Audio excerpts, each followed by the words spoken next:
Questo pomeriggio noi ritorniamo con un'altra puntata di Servizio Pubblico. Ai microfoni Rosita Dag. Parleremo di una tematica molto cara a noi cittadini italiani ed europei che abitano in Regno Unito, perché come abbiamo già anticipato qualche settimana fa c'era l'Home Office in tribunale dopo che proprio l'Independent Monitoring Authority li aveva citati in causa dopo questo problema che sta assillando un po' tutti, ovvero chi possiede il pre-settled status ha più possibilità di perderlo una volta che scade e si deve rifare l'application o per il settled status oppure per rinnovare lo stesso pre-settled status. Ma a quanto pare adesso ci sono delle buone notizie, ne parliamo proprio con il General Counsel Rhys Davies of the Independent Monitoring Authority. Good afternoon. Good afternoon. So we have good news.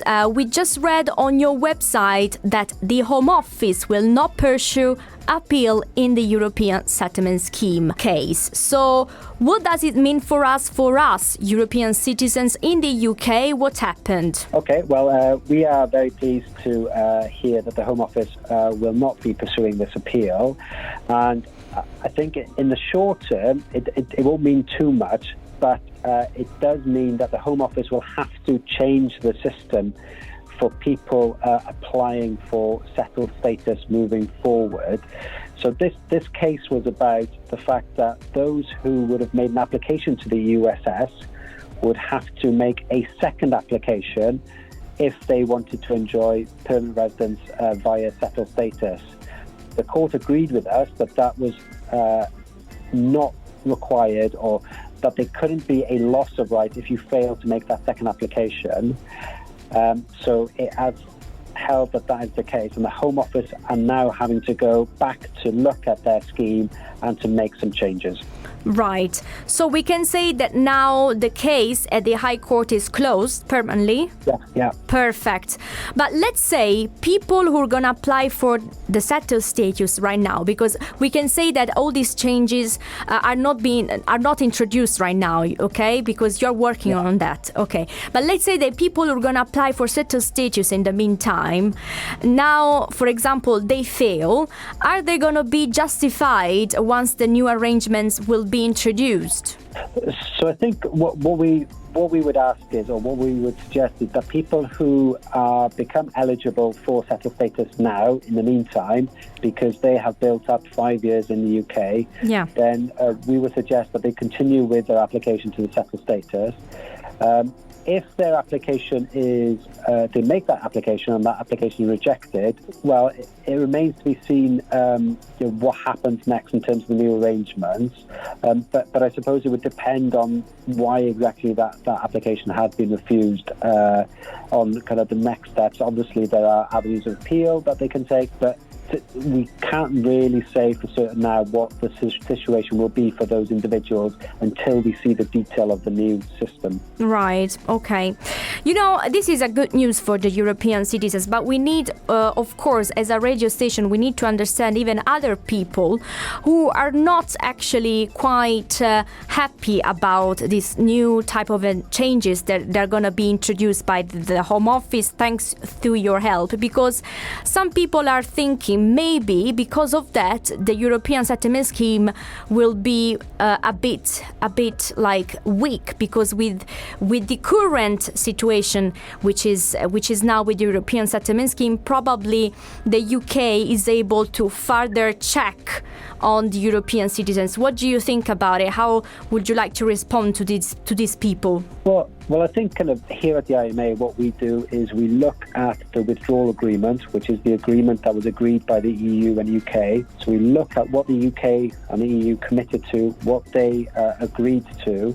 And in this case, we felt that the agreement said that a particular approach had to be taken, and that a second application or a failure to make a second application could not lead to a loss of rights. And we took that to the court, and the court agreed with us, and therefore this is what the UK signed up to. Exactly. And that's it. Okay, but let's talk about even other topics that came out recently and that you basically stated on your website, always related to European citizens. This is quite interesting because on your website I read that local authorities reminded to consider all rights to reside within citizens' rights agreements. What happened in that case, Mr. Davies? What happened with the local authorities? Well, I think over the course of the since the IMA has been set up, we've looked at a number of things in relation to local authorities. So I remember some of our early case resolutions was around the lists for social housing that EU citizens were removed. So we took some action there in relation to a few local authorities. At the moment, we've got an assurance review into how local authorities identify and support, look after children within their care. So the specific kind of one, that the recent news story was around application from homeless persons for assistance, and specifically we had intervened in a case which concerned Barnet Council in London.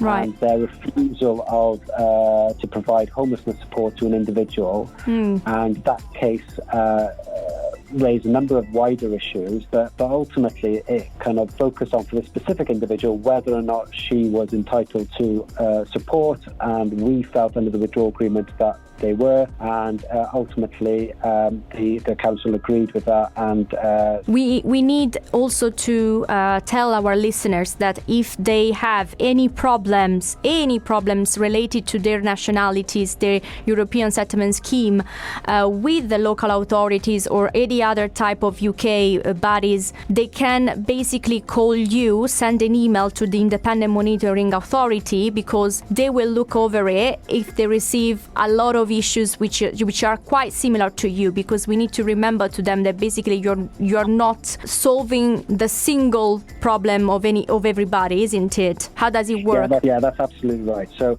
if anybody out there who feel that they are being treated differently, or they are not getting the services or the benefits or whatever they think that they're entitled to, and this is talking about whether that it's with the local authority in terms of support from them, or whether it's benefits generally from central government, or whatever it may be. If you feel that you are not being granted what you should be, then please do go online, go to our website. There is a portal there that you can register your complaint, and we will take that into account, and we'll look at it alongside a whole host of other information that we are gathering. Yeah. And where we think that there's a wide problem, a general problem across the board, then we will look to take action. And it is worth reminding, as you've just done, that we will not be looking at individual cases and taking them forward, but indirectly, if your problem is a problem that is shared by others, then and we take action, then indirectly you will hopefully also benefit from that.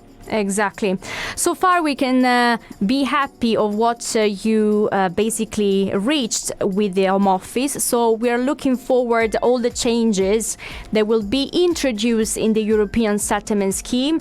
Of course, always to protect the rights of the European citizens in the UK. So thank you very much, Mr. Davies, and we will call you as soon as there are going to be changes and updates about the European settlement scheme. Thank you very much. Excellent. Thank you.